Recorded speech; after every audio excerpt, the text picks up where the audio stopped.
Fatima Parra is a 23-year-old ex-feminist who is now a conservative thinker and entrepreneur.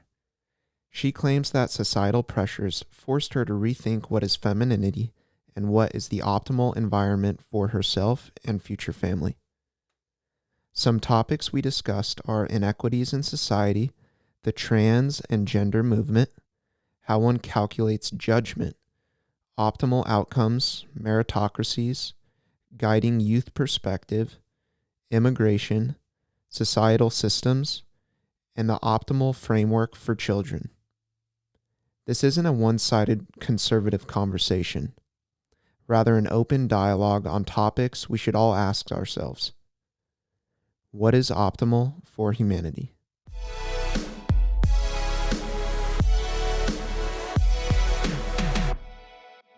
Fatima Parra? Yes. All right, said that right? Yes. Cool. So we're going to be talking about your feminism story and transition out of that ideology and your experience at Cal State Fullerton. I'm super curious to hear about that.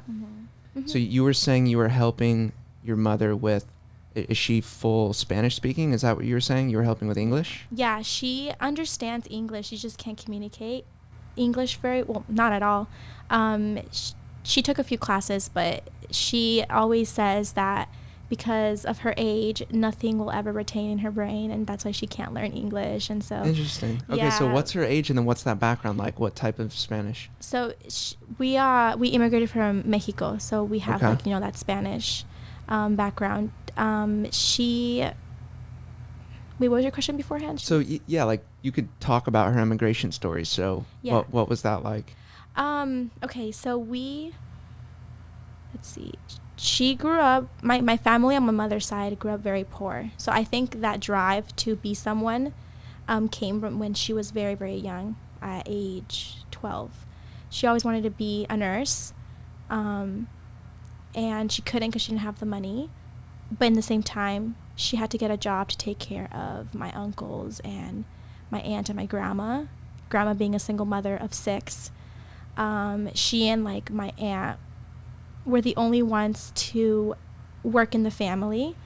So I think I'll talk about this more later on, but my idea of feminism and femininity and masculinity and all that stuff comes a lot with observing that her story and observing it now, the effects of my mom having to work for the whole family.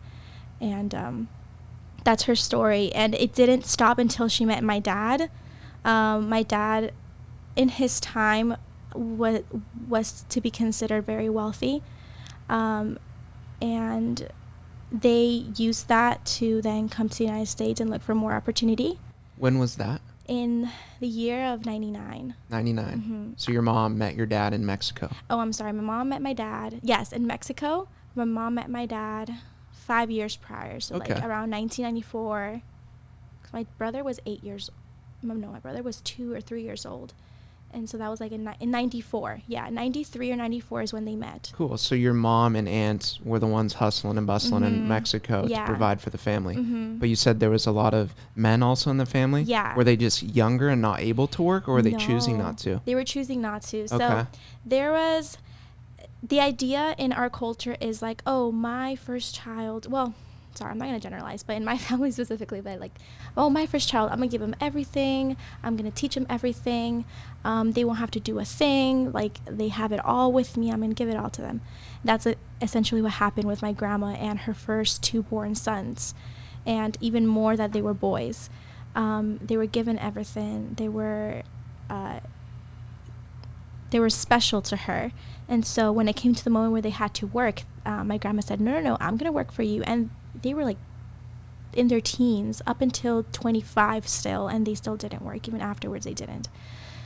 Then my mother was born. She was the 3rd child. And then it was after my mom, it was my uncle, another uncle. And then after that uncle was my aunt. And then after that aunt was another young uncle. Wow. So total of 4 men. So doing all of that definitely most likely had an impact on her brain and the hustle bustle entrepreneur mindset. That's now carrying along with you. Yeah, carrying along with me. And she always taught me, what it is to be a woman. But in the same time, the idea of don't depend on any man, because if you get to meet one like the ones we have in our family, like you have to have your own security and something to fall back into. And I was like 15, 16. All of this happened when I was like in my teen years. Okay. I could have accepted that and used as an advice or as motivation to look for something better, what I think would be better. So did that have an impact on you going into the mindset of feminism and kind of stoicism, and I'm a woman raised by a strong woman who's telling me to take care of myself, therefore, like, can you describe that a little bit? Like, when did that, was it early in high school? Was it in middle school when you started thinking of the Definitely feminine in high way? school. Okay. In high school, because I was young, easy to manipulate. I wanted to fit in. If the majority believed in feminism and every left-leaning ideology, then that's what I would go to. I didn't want to be challenged. I just wanted to be accepted. So I had a general idea of what it is, but truly I never really dived into debates. I never did any of that. I just thought, okay, like, I'm a woman. I should be a feminist, and if you're not, you're anti-woman. Like, you don't believe in what we have to offer. And what did feminism mean to you at that point in your life when you were very young? At that point in my life, I thought that, I thought about, equality, but like face value, equality. But when you really dive into some conversations and with women mainly women, they used equality in disguise of like female superiority, or and those are parts of feminism that you did you like start thinking of the superiority elements later on, like as you delve into it? So it sounds like in the beginning you were kind of just a little bit young, naive, like we all are at that age, and from your mom's background, and now you were raised, that kind of solidified it too. So what my mom went through. Yeah. Did you ever have conversations, or was that even something spoken of in high school? Or were you just kind of filtering your decision making through that lens? It wasn't ever debated. It was always a conversation, people letting out what they think, but nobody would be like, that's not true, or they wouldn't challenge each other. Like, oh yeah, that's fine. Like, everybody would be like-minded, so nobody would come up and say, no, there's no equality, men and women are not equal. Nobody would say that. They would say like, oh yes, men and women are equal, they deserve to be treated the same, or they deserve, but nobody talk about, no, everybody should be treated with respect, no matter if you're a man or a woman. Not because you're a woman, you should be just treated better than what a man would be treated, just with respect. Okay, so it ties back into you saying it was just based off equality. The idea of, at that point, there is some ground to be made up on the female behalf. Therefore, a female must remain stoic and kind of exert in society in order for there to be equality. And then what you just said, what you've come to find is respect almost needs to get placed before equality, because equality as an outcome is kind of determined based off of your personality and how you like operate in society. It's not based off of whether you're brown or your black, race, whether you have long hair, short hair. It's more of like the meritocracy type of and that's what I feeling. thought it was. But okay, so in high school, then again, we never really dived into detail. It was just this general idea. A little more later on, then I figured like, oh, feminists today, because sure, we have the idea of what feminism was in like the 60s and the 70s, but feminism today, they use it now to belittle men, to make them less than. And I didn't like that at all, because they're not less than. In fact, the qualities that they're supposed to possess, the ones that lacked in the men in my family, is what is needed today, so that women and men can be better. So I used what I observed in my family, what I saw feminism today, were pushing for, and I thought, oh no, like I'm not a feminist at all. I don't want to be at least part of the feminism that exists today. So they would belittle men. They would bring up the idea of like 50-50. There was a point where I did believe in the 50-50 idea, because my mom, now that I think about it, my mom kind of implied that to me, like, hey, like, possess all these feminine qualities, but don't depend on that, don't depend on any man, because men nowadays don't want to work, don't want to do this, do that. So make sure you have a career, make sure you go to school, make sure you're educated, make sure you have a job to fall back to, and make sure you have money, and prenup, for example. So let's paint a timeline. Everything you said was like awesome. That's it totally ties into to your past. But for the timeline of you're through high school, is it when you get into college when you start to recognize like, wait, I actually don't like these ideologies? It was like around the year of 2015, 2016 to 2020. Is when you would consider yourself a feminist? When I considered myself a feminist. And then 2020 is when I just did a whole 360. Yeah. So talk about those personal experiences. Like what? I'm sure. What was it, like a moment like that, or did it build up? What was it? It was a moment, like a snap. What happened? So, let's see. I already had all of these ideas in my head, but like I said, I was never challenged. I was never exposed to them in a way where I was debated or I was told, no, what you're saying is wrong. Like, think about it this way. And I was always open-minded. I was always willing to talk, but I had nobody to guide me through it. What was it? I think it was the tipping point. A lot happened in 2020. We all know a lot happened in 2020. Mm-hmm. The one thing that happened was the BLM movement, right? That alone just made me dive even deeper. Afterwards came into, okay, let's talk about, toxic masculinity and femininity, and what does that mean? I think the tipping point for me was realizing that men and women are not equal, for the simple fact that men cannot be pregnant, they cannot bring children to the world, and women can. That was a tipping point for me. I never even realized it when I was young, because it wasn't a conversation that men could get pregnant, or that was never a conversation in high school. Nobody talked about that. The whole conversation was focused on women.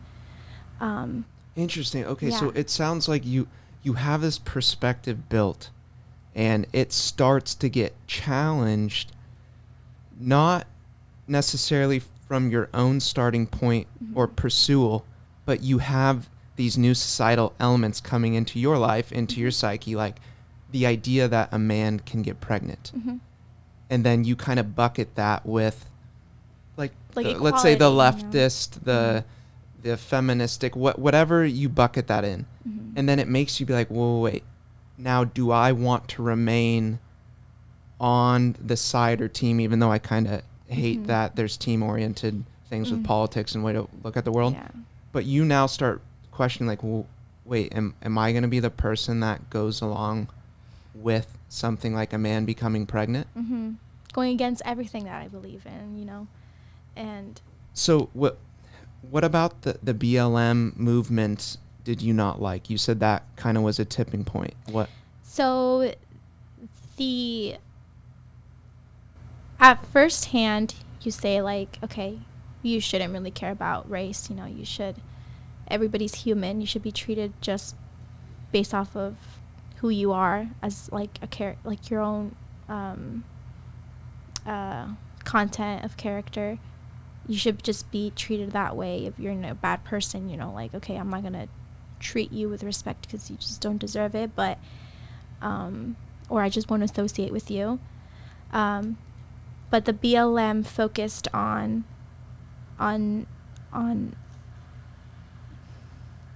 BLM as it is, their focus is on just the Black movement, empowering them, helping them out, face value, just looking at it. But the way they dealt with it was something I was disagreeing with. Protests are fine.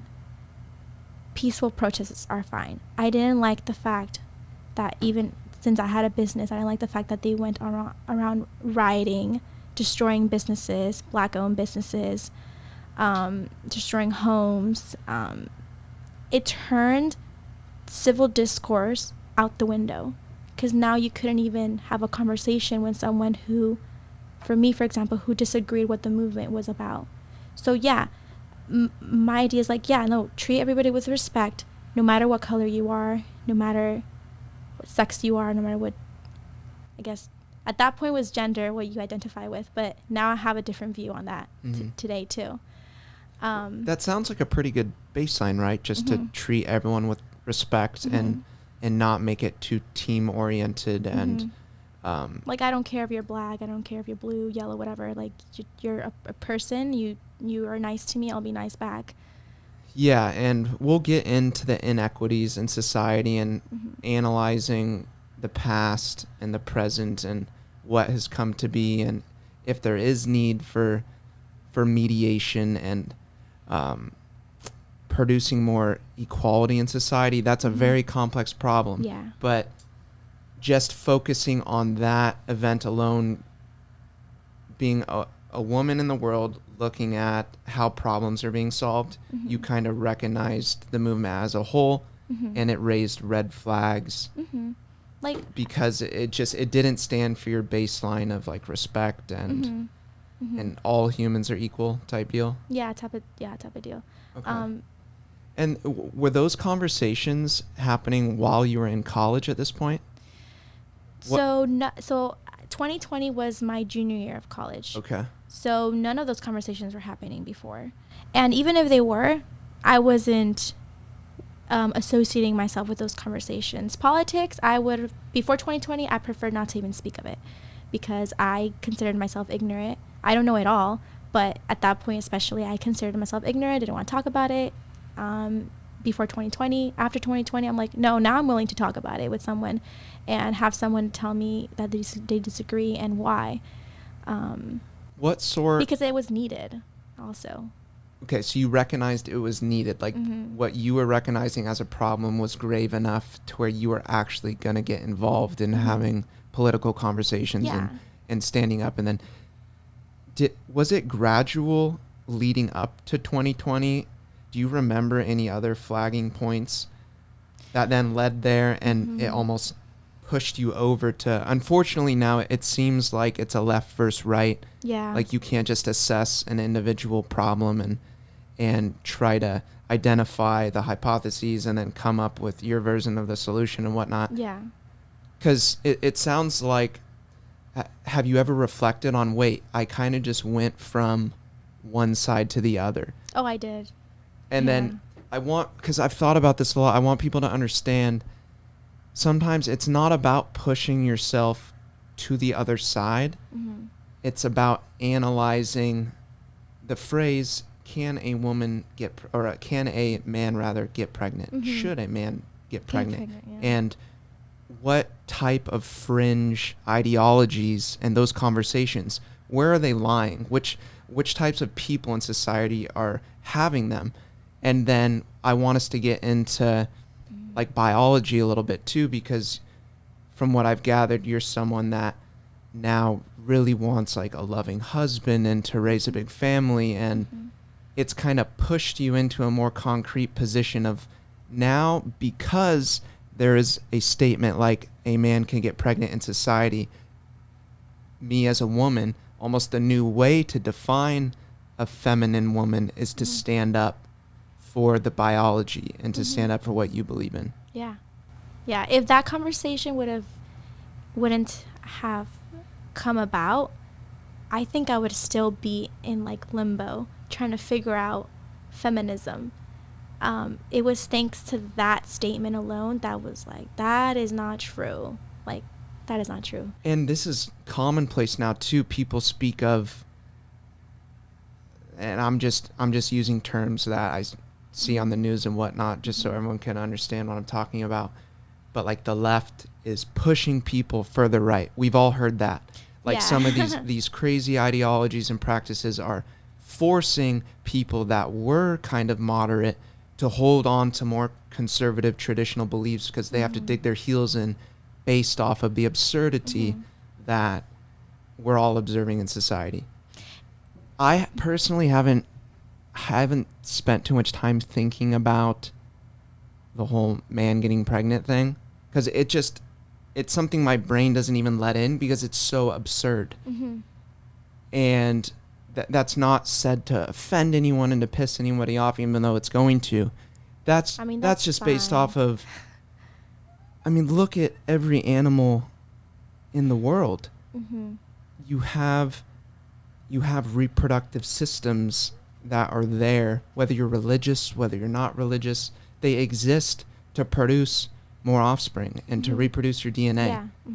And when these base level systems of biology start to become they're in question, it speaks to like how are we gonna confused. It's confusing. And then how do we expect a 3-year-old, a 5-year-old, a 8-year-old to have any footing in developing a structure, a framework, and how you think about the world?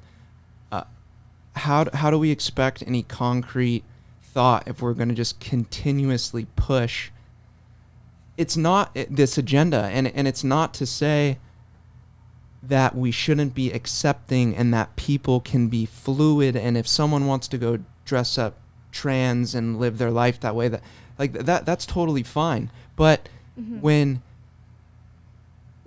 school systems now, like public school systems, this is something I really disagree with, are starting to preach and teach a young, malleable mind, not just openness, because our generation, our previous generations, it hasn't been perfect if you go back many generations, but in modern society, we were taught acceptance and equality and anti-bullying and all these amazing things.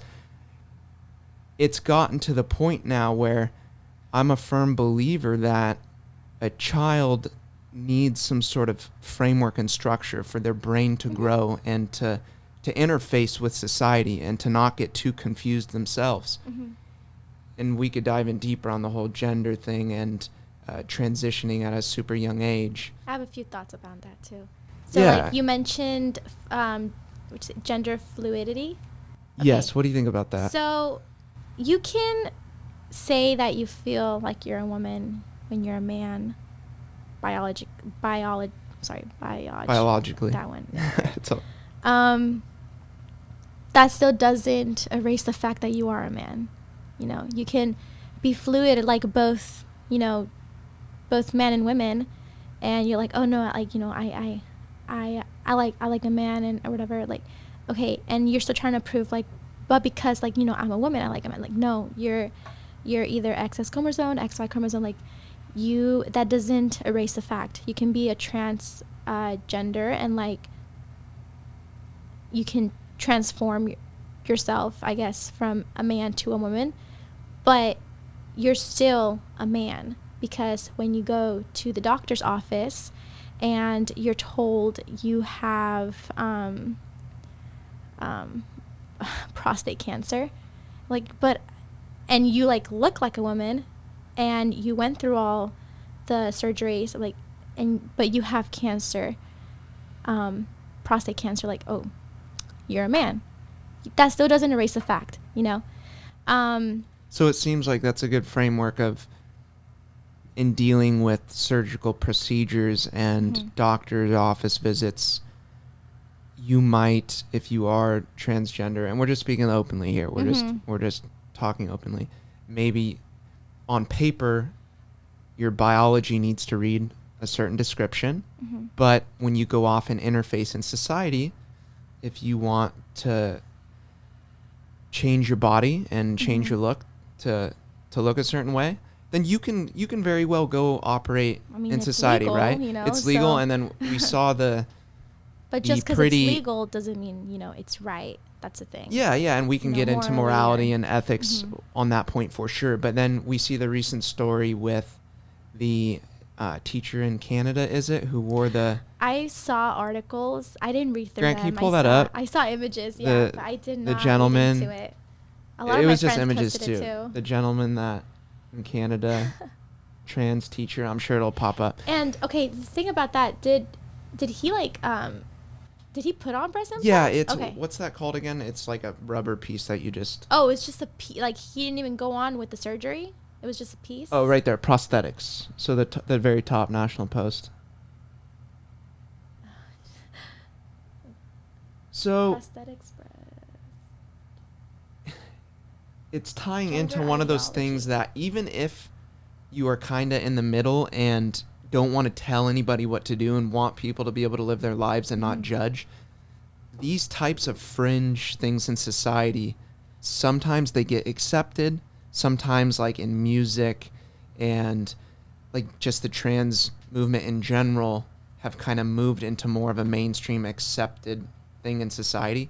But to have teachers and to be teaching even, I think this is middle-aged youth, like not very, very young.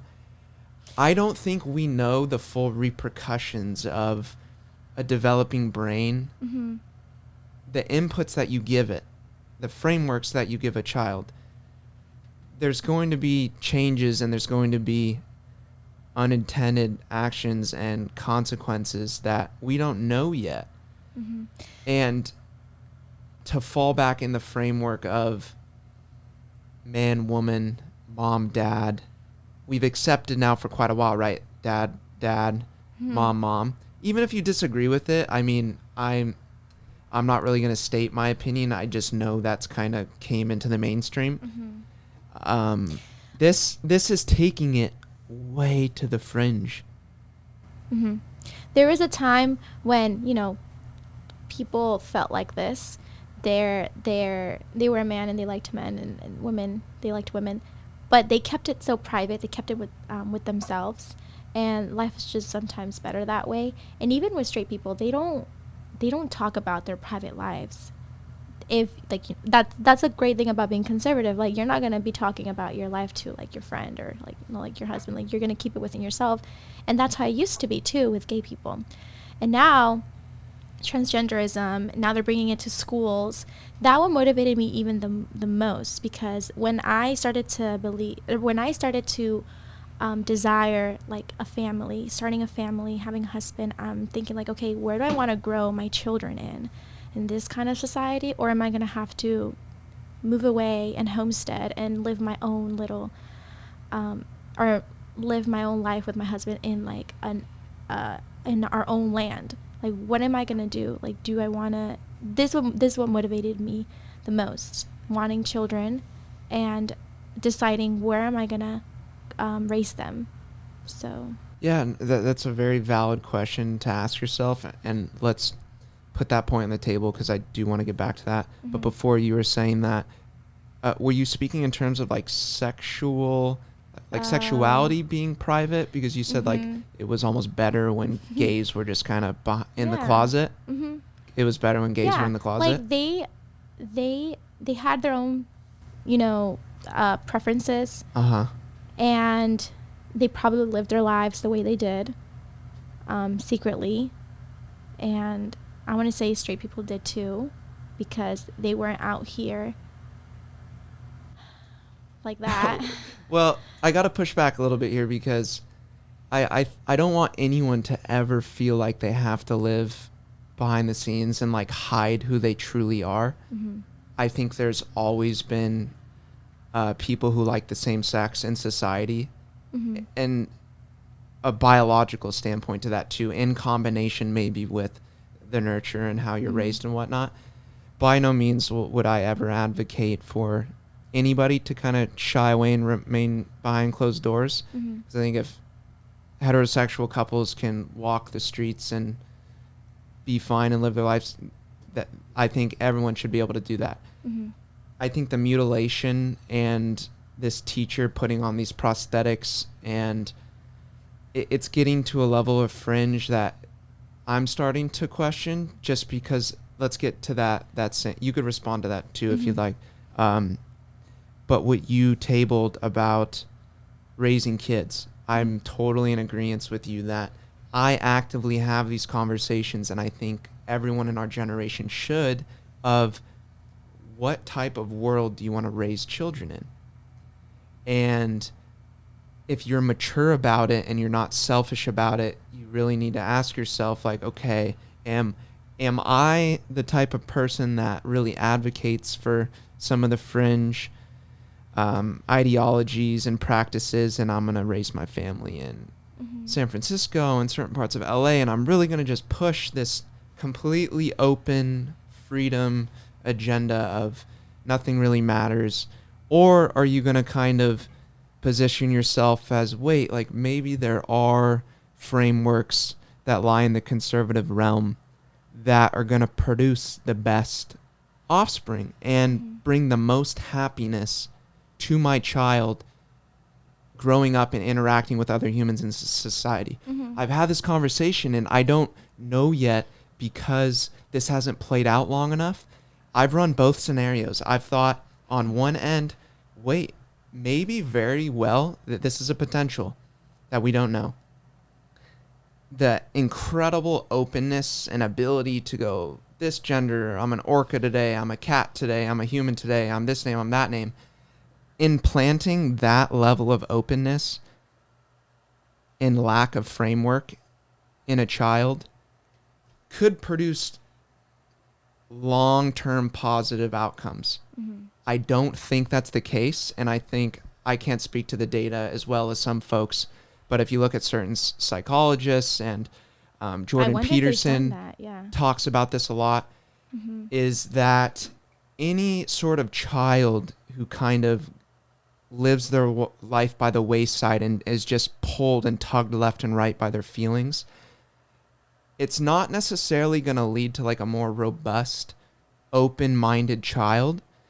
It is more of someone who is just at the mercy of emotions, and someone bringing out negative emotions in a conversation, or dealing with a difficult matter in school or in business or whatever it is. It seems like the data points us in the direction that humans, especially at a young age, need a framework to build their ideology on. There's an argument to be made here with religion becoming less and less, and God becoming less and less, and people not believing in anything outside of themselves. We don't know the ramifications of what teaching public school kids and whatnot, that they can be whatever they want on any given day, and all that matters is your feelings. We don't know how that's going to play out. Because then on the flip side, the other scenario is there merit to certain disciplinary actions, and to provide a framework of man, woman, mom, dad, being a little bit more robust, and hey, like the world's tough, and you can't always flip-flop back and forth. You can't just change your name. Like, do humans need that identity to fall back in to find pinnacle happiness and to be productive? What do you think on the left and right scenarios? Well, to begin with, when it comes to children, they do need a framework. I think they should be giving that platform of, if you have something to say, if you're thinking something, say it. You have open tables to say anything you want. Should we support everything they say as a parent? No, not everything. Free to say what you want, but you're not going to be supported in everything you say. Because I'm the parent, and I've experienced life, and I've experienced society, and I'm going to try my best to do what I believe is best for you.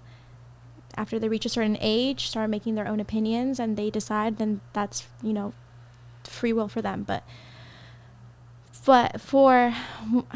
because if you tell children Bigfoot exists, they'll believe it. Tell them Santa Claus exists, they'll believe it. And if you see what you're saying. Yeah, so you have to be very careful on what you tell them, because they will look up to you. If you disregard their thoughts, then they're going to go to the next person that will agree with them. It could be a total stranger. It could be a potential sex trafficker, for example, or child trafficker. It could be so you don't want to disregard their feelings and their thoughts because, you know, they're children at the end of the day.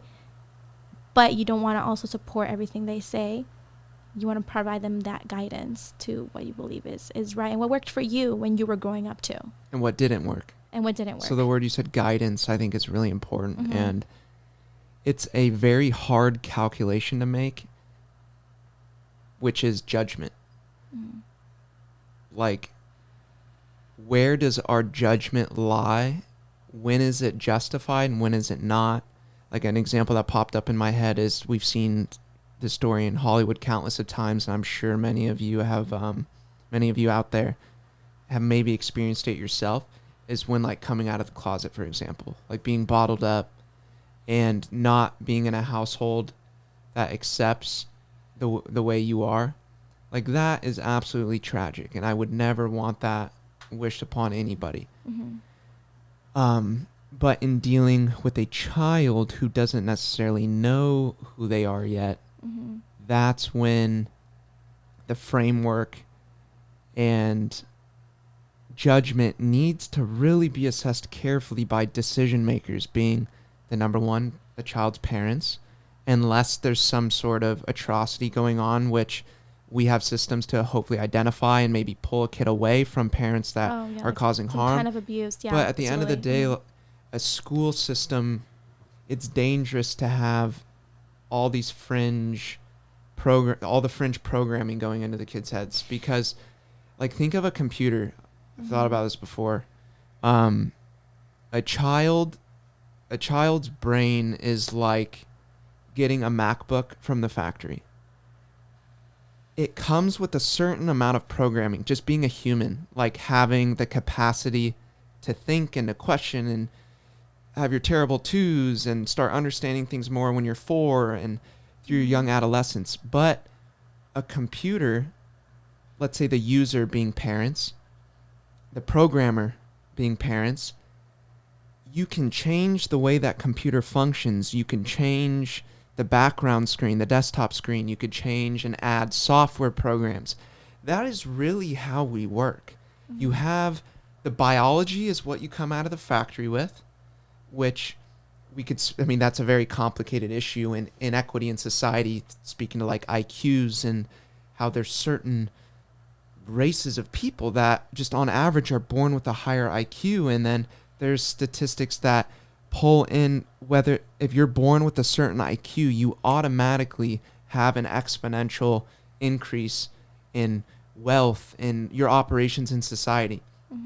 But a child being that MacBook out of the factory, we need to have open dialogue and really, really think deeply about what type of programs we're running in their heads. Because we don't know if it's going to lead to a virus, a mind virus that causes a school shooter, a mind virus that causes psychotic behavior.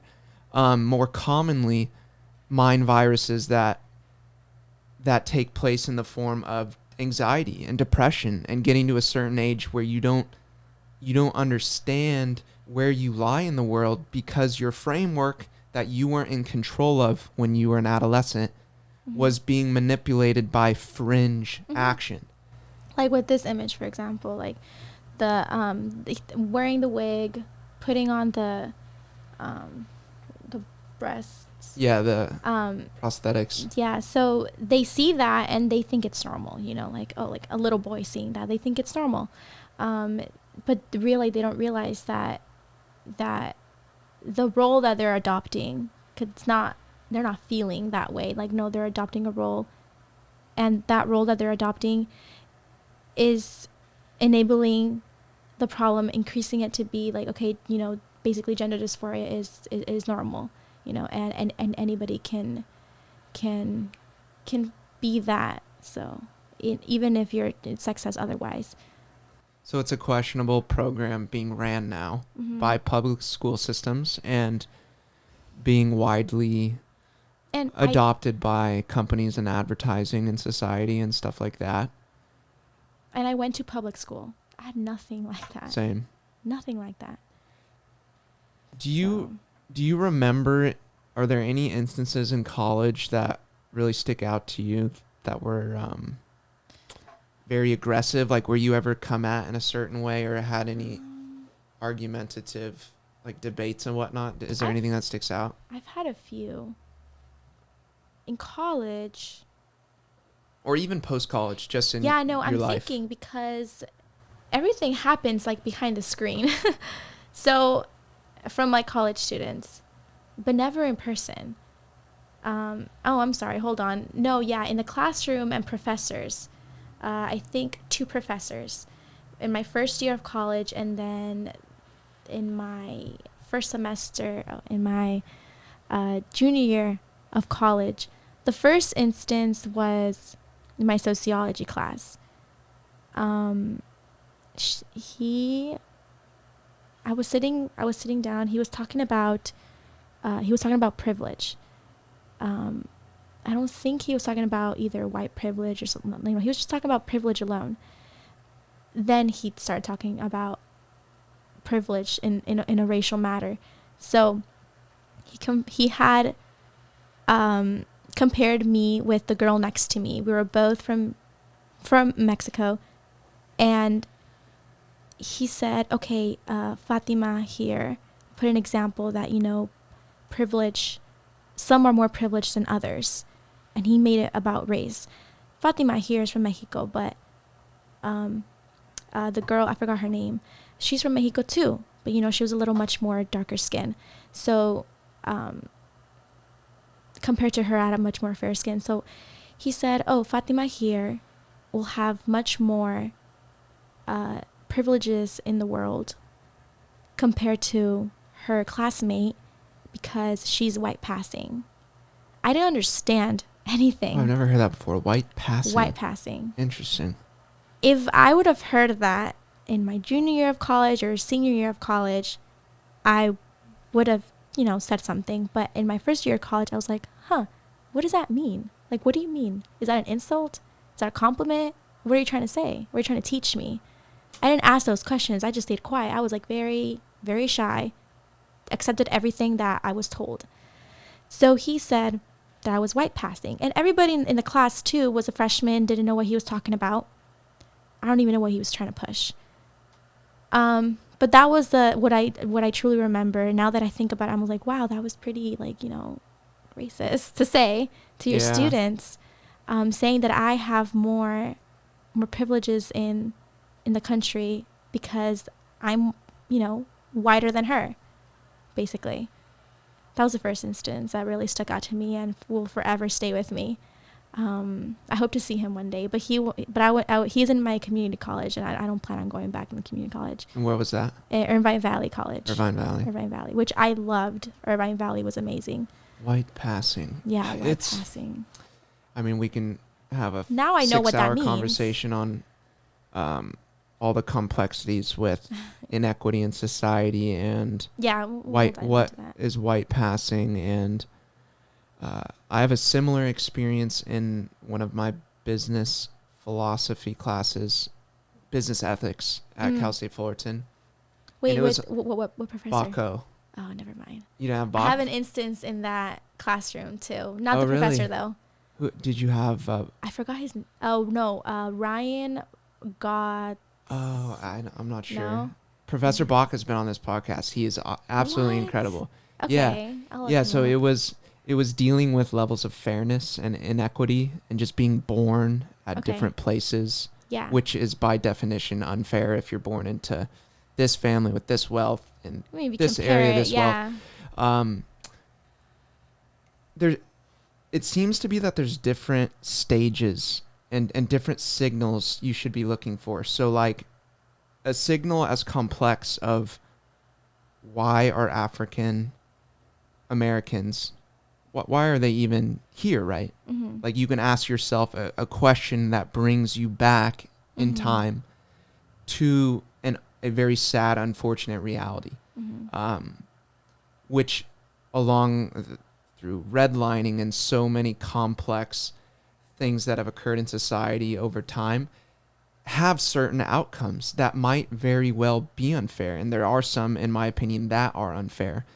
how you deal in solving those is where my debate lies internally. Whether it's reparations, whether it's just free money, whether it's more taxes for programs to help develop certain areas. Like, so that's a complex string of questions that have different signals. For a professor to blanket statement passing as white per se. Mm-hmm. In 2022, or it was 2020 at the time. It was 2018. Everything, context really matters, right? Like time really matters. Context, the geography in which you live matters. That's context. I filter it through the lens of what is the most optimal way to solve inequalities. One might say that professor pointing out to students being in a classroom, absorbing information from elders and from systems, is a recognizing signal. You might not recognize this inequity or inequality. Therefore, me as a teacher needs to plant these seeds in my students of being like, wait, it very well could be a fact that you are going to be treated differently based off the color of your skin. Both being Latina, one being a little bit more fair skin, at scale in thousands and thousands of interactions with people, you very well might meet a certain partner who likes a more fair-skinned woman. You might get a business dealing based off someone who just liked the way you look. That other female individual might have her own advantages in society based off of her biology and who she is. Of course, I think the question lies that... I wish he would have said that. Yeah, it's complex. It makes sense. The question lies where there are certain advantages and disadvantages that might be strapped to your biology, which leads to less just inequities in society versus an inequity built based off of intellect and like a more meritocracy type. That's the idea of you could be black, white, green, brown. It doesn't matter if you build what's inside your head. If you equip yourself to better operate in society, then you can reduce inequities and increase your probability of achieving whatever you want. But it's a little gnarly sometimes when our teachers and people don't explain things in a more balanced way. And the fact is institutions are captured, right, by certain left-leaning ideology, where we all know professors that paint a wide brush stroke and kind of give students the tools to then go make their own decisions, and then professors that pitch really their own perspectives and ideologies and try to program like you must think like I do.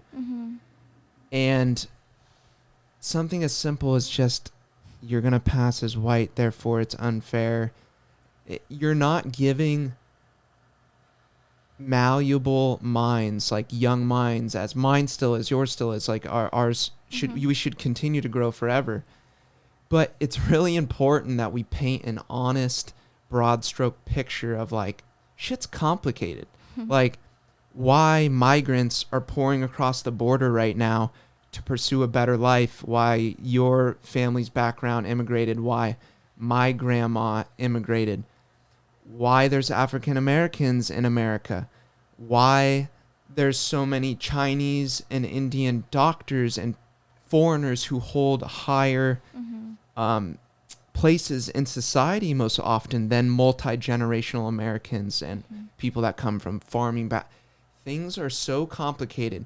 That long-winded statement is being said that it's important to think of all these data points before pitching solutions for whether it's BLM or the trans movement or all of these complex things, like let's just go riot, or we're going to put forth policy now that, no one gets arrested or flagged if they're stealing an item under $900 or $1,000 because those people have, such bad inequity that, you know what, let's cut them a break. They could actually steal shit based off of things that happened 200 years ago and from ancestors, and they're not in control of that.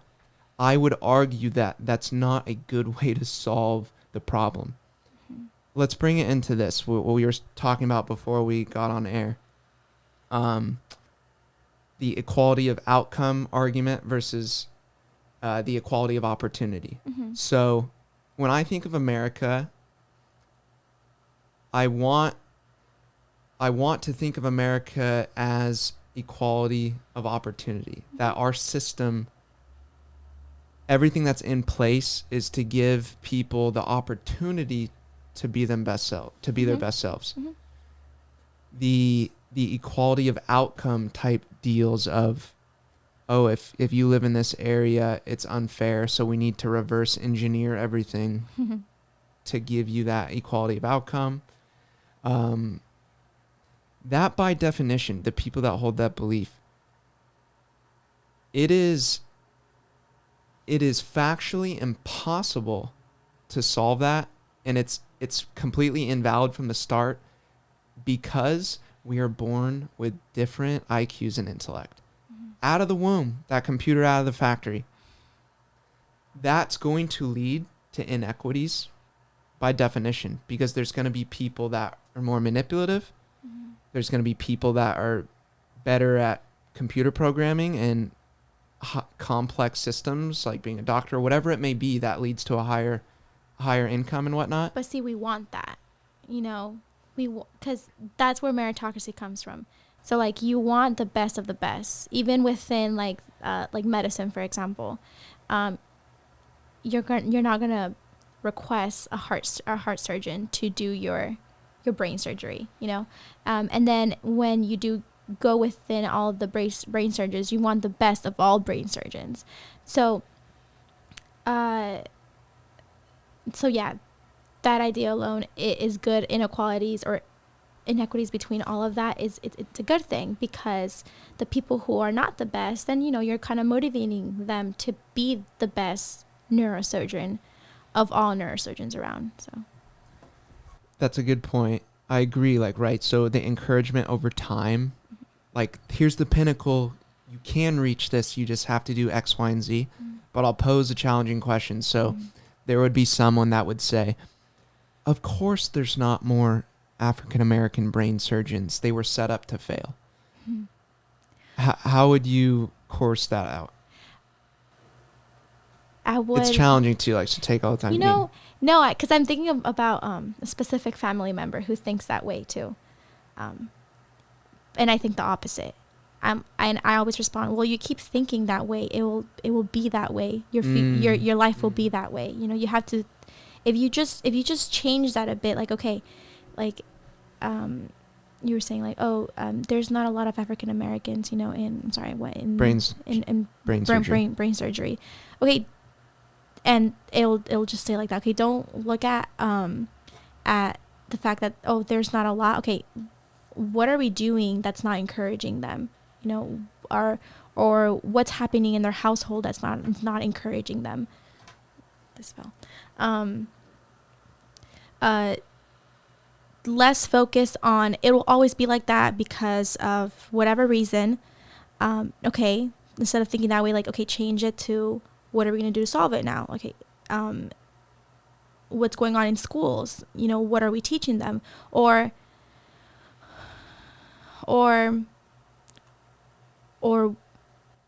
no, yeah, that's my thought. No, that's a complete thought, and I think it makes sense. Let's dive in deeper on what's going on in the household. I think that's really important, and it ties into you wanting to take your family and get away to raise them how you see fit, right?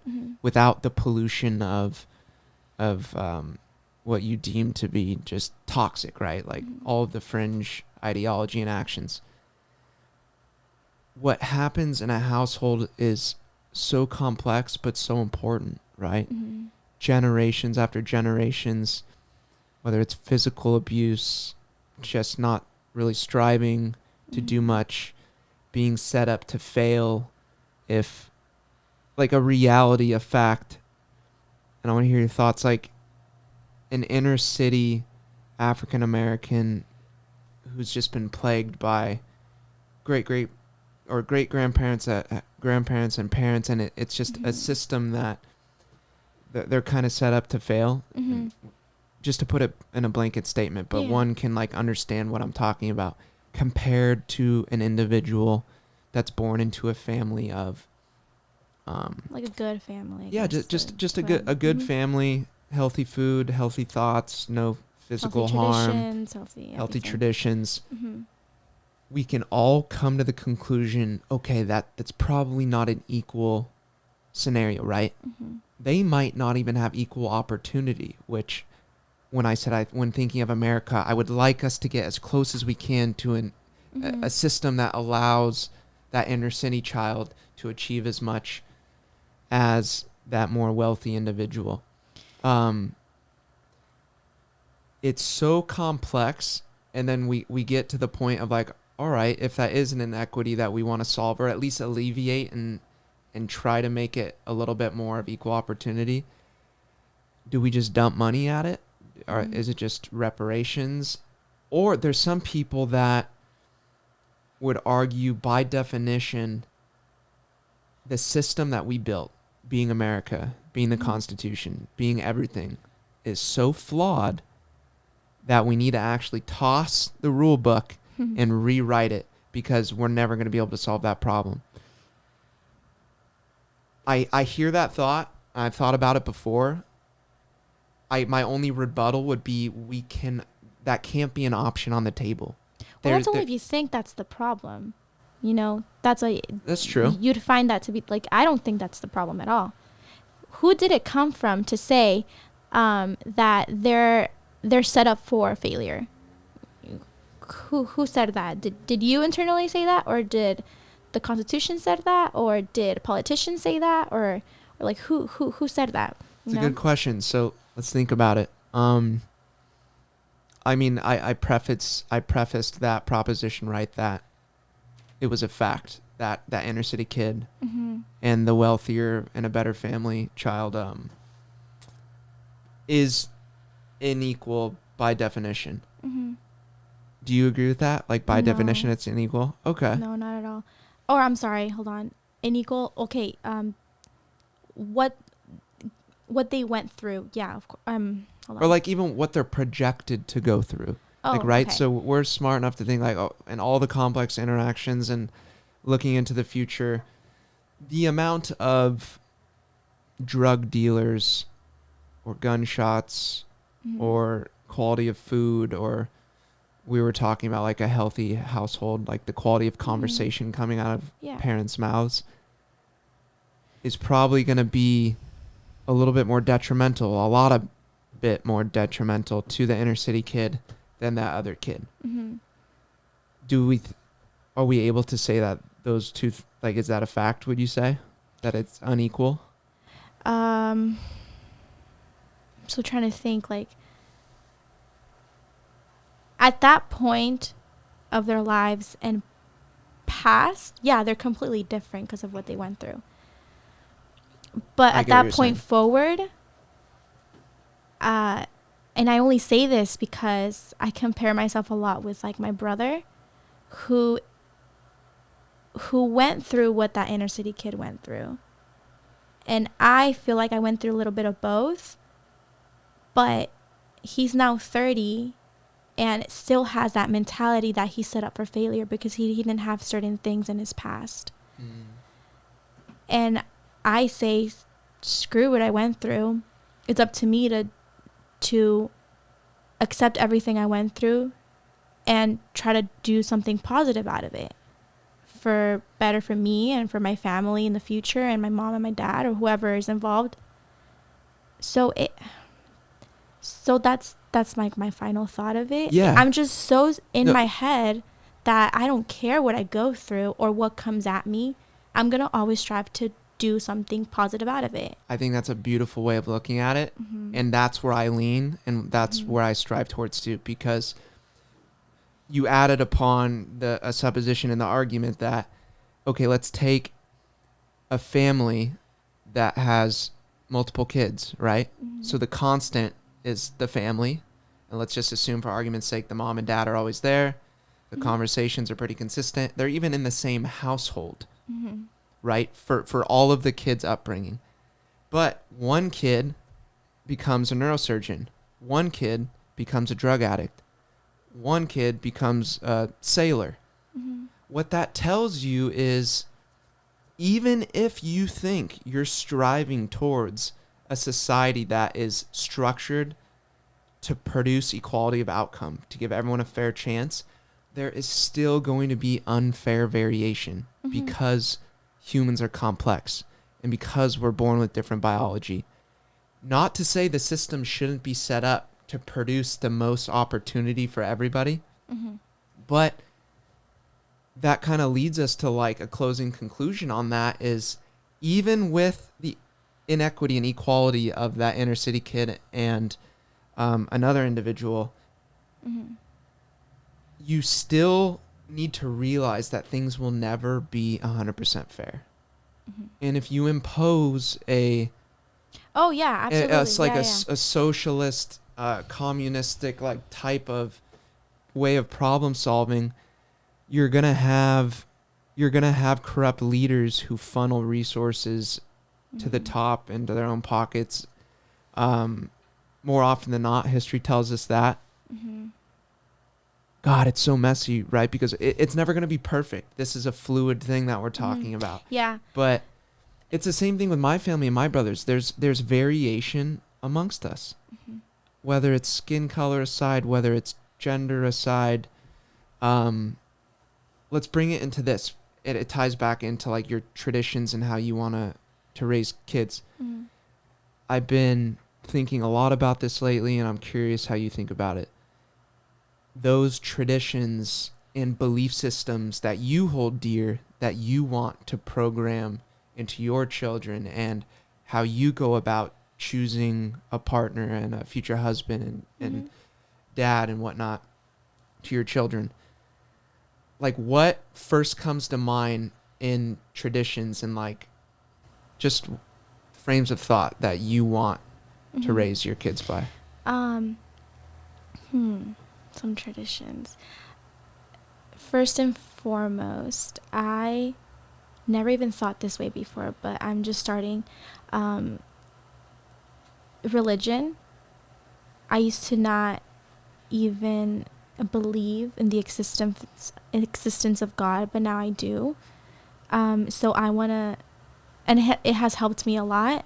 So to start off, religion, definitely a more, Christian family, a more belief of God and respect for God, for Jesus, the Holy Spirit. And first I want to start off by that and putting that first. The traditional way when it comes to a husband is a husband acknowledging that, putting that first too, and then leading his wife and his children through like the biblical traditions as well. Like, yeah. Okay. So in the husband leading the family and like kind of taking charge, why do you think, even being like a strong woman who can take care of herself, why would you say that family unit is still more optimal? Not just traditional based off of like how humans did things in the past, but like what that formula, why do you think it's best for you and your family? Because I've observed it alone with my parents and in our family, and we're not happy. My dad can possess all of these hardworking qualities, providing for our family, but mentally he's lacking a lot, where my mom has to step up, and I can see the frustration in her, and I can see how much she stresses and how unhappy she is because there's not that leading man to lead in the family. And I just don't want that.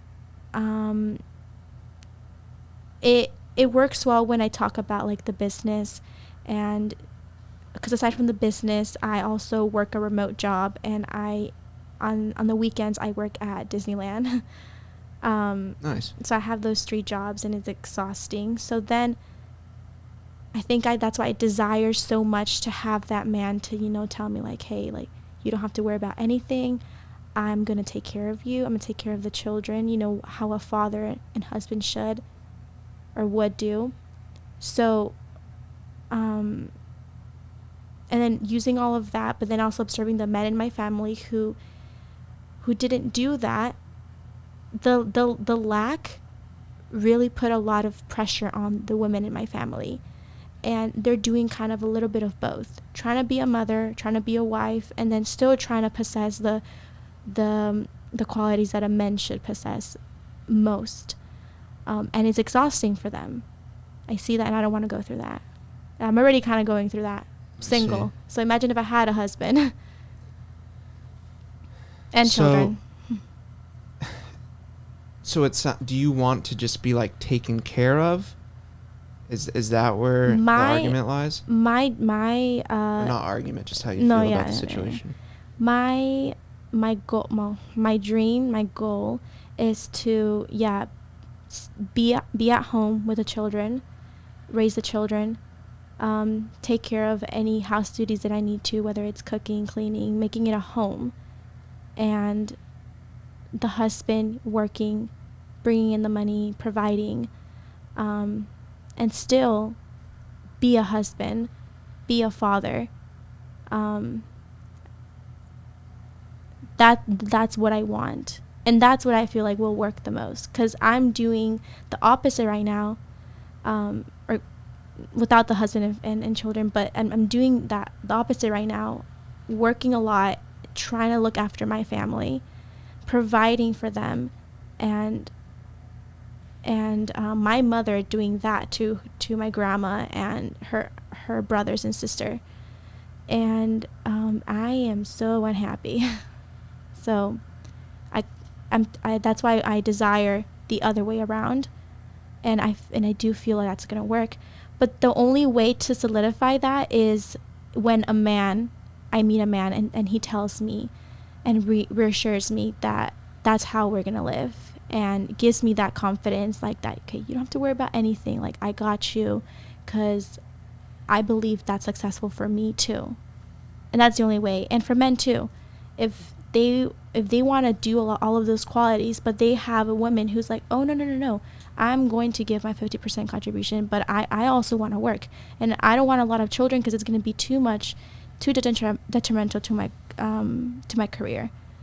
But the man is trying to offer all of these things, so that's already unhappy as it is, because they're not balanced out. They don't think the same. So yeah, that's my thoughts. Thanks. Thank you for like being so honest and stuff. Mm-hmm. And there's a lot of women out there that probably feel the same way you do and are trying to like strive towards that is their ideal way of living. Mm-hmm. And I don't think there's anything wrong with it. I think there's actually a lot of merit in that. The fact that people say, right, that raising good kids is a full-time job. Mm-hmm. And raising the next humans that are going to be running and operating the world should be a full-time job. Mm-hmm. And balancing both leads to it's a lot certain of challenges, right? It's extra, yeah. There are people who rebuttal and are like, oh, like just wanting to be taken care of isn't optimal. Mm-hmm.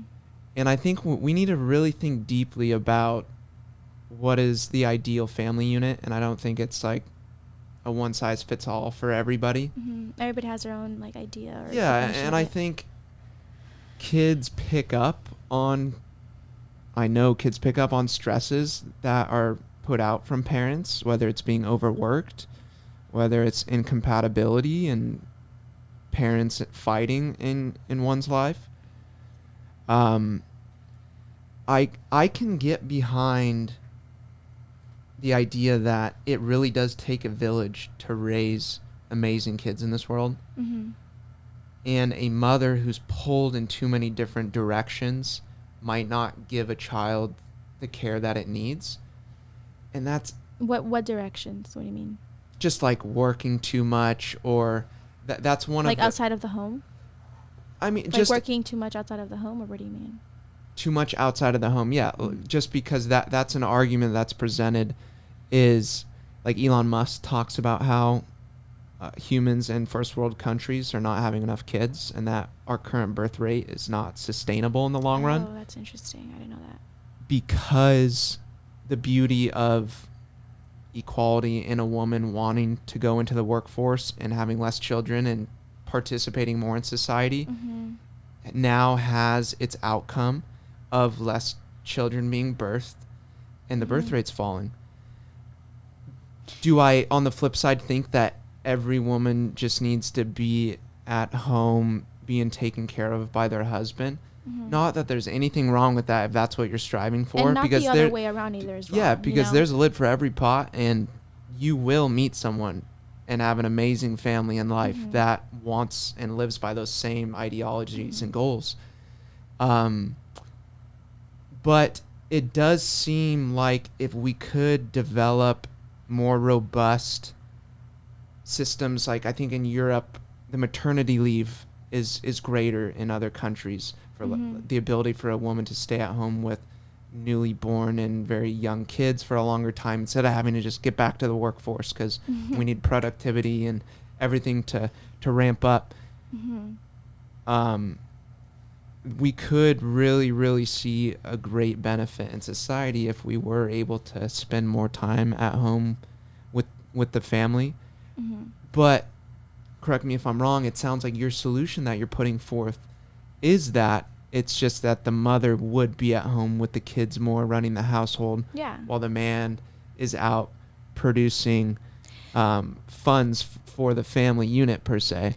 And that's like to make things simple. Like there's of course more to that. Like the husband will not be out all day every day. Like and its sole focus, its sole responsibility would be that. No, absolutely not, because he has to come home and be a father to his children. I have to be a wife, he has to be a husband, I have to be a mother. I think because of what children go through today, that makes me want to be that mother and stay at home and give them all the time I can give, and then having the husband giving me the security to do that, because it is in his best interest to make sure that his children are raised, how his his wife decided to, because he picked out the best women in his eyes, and he wants children, she wants children, and it's in both interests on that point. Yeah, I agree. It's a powerful statement, and I very much respect how you think about it, because it's not common, and I see the items you share on social media and stuff too, and it's powerful, and you are providing just your honest self and balancing out the culture that seems to be really going in one direction. And I think there's great value in some traditional ideologies and in religion and God and structures that help produce good outcomes in the world is really what we're trying to get at here, is what in balance with our experience, like your experience in your family, what you've seen, what I've seen, what Grant's seen, what we all see, that's how we develop. I want to be a working woman in the 50th floor and be CEO, or a man that's like, oh, I just want to sit on the couch and really kick it. I don't want to do much because that's my right. We're playing after what do we think is best for our personal happiness in combination with family happiness, in combination with societal happiness. What works the best? Yeah. Well, like you said, personal happiness, if they're happy that way and it works out for them that way, then great,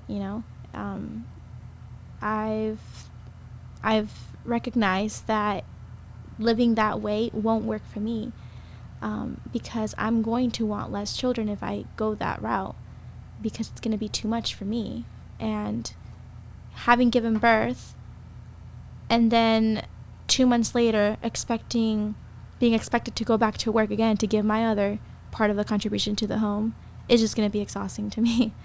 So I've gotten to that conclusion because before my mind was set on just that, having my career, having maybe 2 children, maybe 1 child, just for the sake of it, because I'm a woman, you know, not because like, oh, I want to be a mother, like, and yeah, getting married and hoping that my husband was okay with that, me going to work, because I didn't want to be at home all the time. My idea changed completely also of being at home all the time. I associated that with laziness, and now I associate that with a privilege of being at home all the time. And sure, I'm probably not going to be at home all the time. I'm going to take my children to the park. I'm going to go take them to their grandparents. I'm going to go take them to, if it's a girl, to ballet school. If it's a guy, if it's a little boy, to like a soccer team, whatever the case may be. You know, I'm not going to be at home. But the idea of being at home is taking care of your children and having that you know, majority control, feeding them, knowing what they're going to eat. Because my idea of food, too, is I want to have my own little farm in the backyard of my home. I want to give them certain responsibilities. Like, I just want to be in control of that, you know. Amazing. And do you think you'll find, like, all your personal happiness, too, in that? Like, yes. Do you think you'll go, like, to the gym, do Pilates, or, like, what do you think you'll do for yourself? Yeah. I don't plan to send my children to school, to public school. Okay, so you want to homeschool. I want to homeschool them. And do you think you were forced to think that way based on what you've observed in the public school system? Yeah, like, because I went through public school differently, and so that's what my idea of public school was different. Back then I was okay with sending my kids to public school. Mm-hmm. But it wasn't until the recent activities that has been happening in public school, and I see it with my little cousins too, that they go to public school too, and I'm just like, no, I'm not going to take my children to public school, especially in a young age. If they want to decide to go to college right after, I mean, that's fine, whatever, they can. But from the years up to high school, like, no, I'm going to homeschool them. And they might even not, it might not even take them 18 years. It will probably take them 16 or 15 years. And then they can go off to college right after, like many homeschool children do. But yeah, a lot has changed 3 years back. It has. And for all the men out there too, because what you're describing is also painting an internal reality that I deal with in my relationship and the future that I want for my family. It's hard being a man too. Yeah. It's the ability to financially provide what me and my partner want, and all of you couples out there and all of you men out there too. It's a big task, but we have to be up to it. You know, it's like to purchase a home, to have enough funds to live a certain lifestyle you want. Everything is so expensive. It's a dog eat dog world. Mm-hmm. You really do have to provide value and set yourself apart if you are going to strive towards that end goal. Yeah. Being a single, like in today's society, a family that has a single income, and for this example's sake, being the man. It's hard and it's challenging, and we can't really find pity in that. And you can't, we if that's what you want, that's what you need to like strive and live up to. And it's not going to be easy, but I want to bring up 2 points. Yes. The economic side of why it's hard second. First, it's hard, but it won't feel like it is, because while you are financially providing for your wife, the wife is your helpmeet and will give you that confidence that everything that comes at you will be okay. That's the beauty of masculinity and femininity.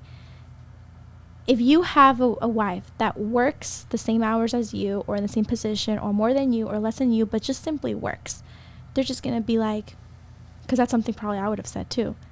They're just going to be like, well, I work too. Like, like it's stressful. Like you'll be fine. Like, deal with it. Like, no, like if you're someone who understands and is empathetic and compassionate with your husband, and understand that, they are doing it all, You're supposed to be that support system and let them know, like, you're okay. Like, I trust you. You got this. Like, you're good. You are capable. You're taking all of the hits, and you're doing a really good job out of it. Like, giving that assurance, and that's what I hope to do. Not be so nagging and be like, well, like, deal with it, and like, no, like, I'm gonna be your support system. Like, talk to me about it. Let's try to figure out a solution, because I have that patience. I mean, like, I guess women can probably identify themselves with that too. Like, they have the patience and that drive to better their husband, because they're taking care of you, and you just want the best for him, because eventually that will mean the best for you and the best for your children. So that's why I don't see it as like a partnership, husband wife becoming one. Like, you're just one person together. It's not like, oh, you help me, I help you. Like, it, like, no, you both, or maybe more than a partnership, like more like a union completely. Not two with the same goal, but two becoming one, if that makes sense. Yeah, it does. No, Yeah. and I totally agree. Yeah. That's how I operate in my life too, is that it's a partnership, and it can never be like, oh, I did this, so you do that. Like, let's match each other. It's just, it's not how I live my life. That's why in my relationship, that's not what we do. That's why if a man is going through those struggles, at least they'll know, like, okay, I'm gonna come home to, I'm gonna leave this job. I'm gonna go to a loving home where I know if I tell this to my wife, she's gonna support me anyway, and I'm gonna feel at peace, And if you come home to a wife who's also tired because they just came from a job, now has to clean, take care of the kid, it's going to be hard for both. There's no motivation for either of the two.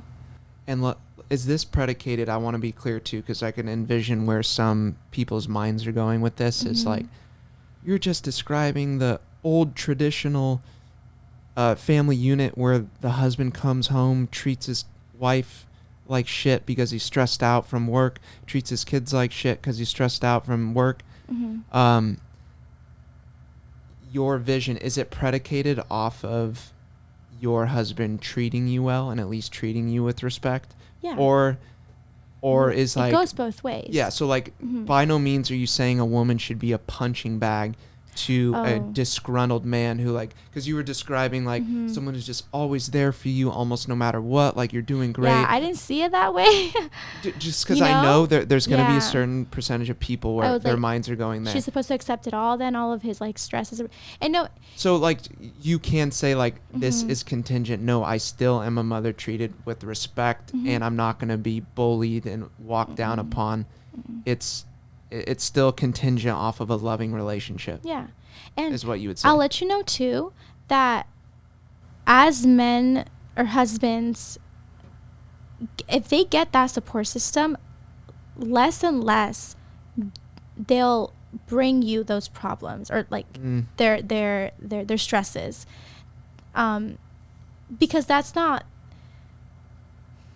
I feel like a true or like a real, those words are kind of no, it's ambiguous. But it's like, because it's opinion oriented. But like a masculine man, like, will probably try to seek as much as possible to not bring you those problems.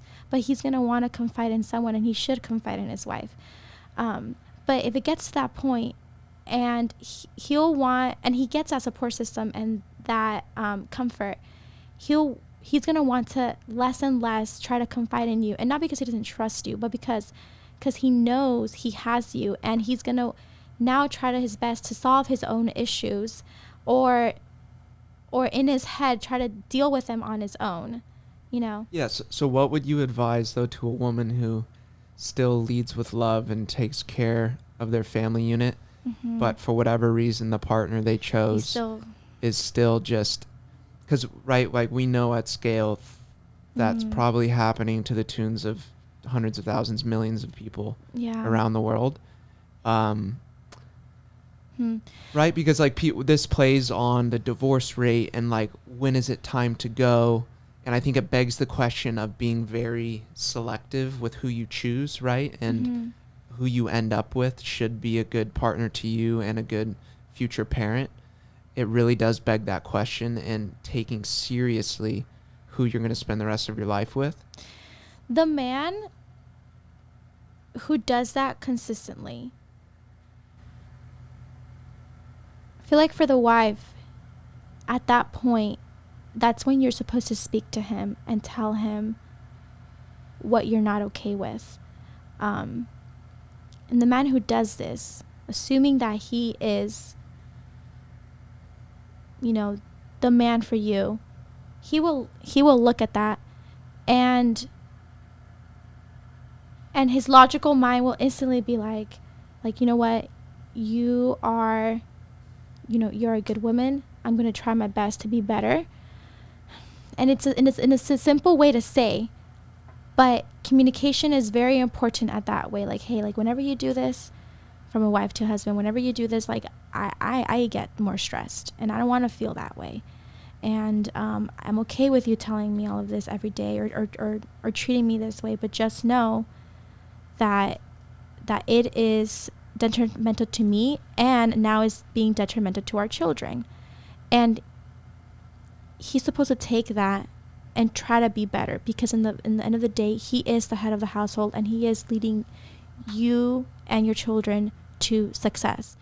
Just for example's sake, let's say a man chooses to not change, and chooses to just be ripped by his emotions, by negative emotion that's being drawn out of him at work by his friends or his coworkers or whatever. Yeah, and he brings it out on you, and consistently.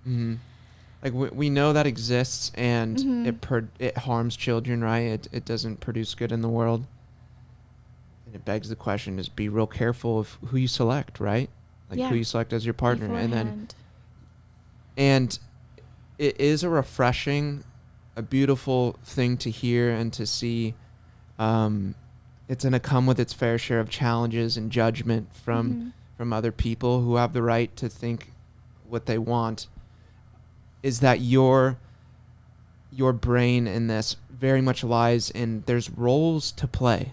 A man has a role and a woman has a role. That's the way I think. And you can kind of toggle that switch, like you can move that line of where the roles exactly lie. But to be a traditional conservative that you would claim to be, right? That your optimal way of living life is predicated off of role-based systems. You'd say that. And that, but above all that, also God. I find that even much more important, because I don't focus too much on like, or when it comes to like what's more important, what comes second. Traditional roles come second. First comes God. Where do traditional comes from? From, the religion, from the Bible. The Bible can tell you many, many things, but the main thing that it talks to you, and I'm not going to say word for word because I don't really remember it, but when it comes to a husband and wife, they do speak about respect. It's not only, the wife submitting to the husband, but also the husband submitting to the wife in that masculine role that the Bible describes. So I get what you're saying. Yeah, so that's why I have a hard time believing, there will always be problems in a marriage, but I have a hard time believing that if the man is doing it in a consistent way and really emotionally and like mentally hurting you, that man has to go back to its roots, to what brought you both together in the beginning. The roles that were spoke of in the Bible, and then secondly, the traditional conservative roles that society wants to talk about, maybe outside of the Bible. But that's, I have a hard time believing that will be the consistent act because of the Bible. Going back to those roots. Yeah. And it's a beautiful thing, because basically what you're saying is the way you think and the way you live your life, you have God and these views up front. You're leading with them. Therefore, you're not going to really attract that future man that's going to treat you in a certain way, because you're filtering your decision making through God and through these ideas that you lead with. And I think that's valid, and that is a way that people, whatever that filter system is that you lead with, can be fluid. There's how many different religions in the world, right? You can be a Christian, you could be a Muslim, you could be a Buddhist. I think what it speaks to is we need to house our beliefs in something greater than ourselves. You have to something strive. Divine. Yes, whether it's something divine, or like you were saying, is you put God and religion first. But it's not just storytelling and a mystic description of a being. It's the ideas that it teaches you. It's the tenets that it teaches you, and that's where you use that system in the world, and like choosing a partner and how you're going to raise your kids. So and he has to agree with that too, and would want to do that too. Go off of that foundation. And that has got to be better for us at large. That's got to be optimal in comparison to someone who is just living life crazily, accidentally getting pregnant, not being so smart with their decision making, right? In who they choose as a partner, and the fact that it takes one instant to get pregnant and to bring life into this world. And we all make mistakes. Life's very complicated, but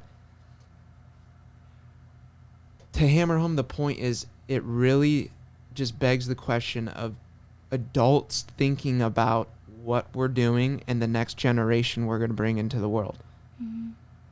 And as long as I think if we're filtering things through that lens and doing our best, still having disagreements, still seeing crazy advertisements, and having these new fringe activities come into the public school sector and into families' homes and over the kitchen table, as long as we actively have these conversations and no one's being canceled and shunned out, we're going to look back on this in 1,000 years and be like, whoa, we were going through some crazy growing pains. And the vision that you project, I think so many women will be able to relate to, and it's one that I think is beautiful and could potentially see for myself one day, is just getting back to grassroots, raising a bunch of kids, raising a great family, having a farm, going out and escaping and just being with nature. And I commend you for it. People back then would think that that's like very hippie in a way. Yeah. And now it's like the ultimate traditional conservative way of thinking. But because times have changed so much. Yeah. Well, it's refreshing, and I really, really thank you for like coming on and being vulnerable and just speaking from your heart. And blessed that you came, and thank you. Thank you for having me, Zach. Of course. Thank you. All right, you guys, with that being said, talking goes a long way, and we'll catch you next time. Thank you.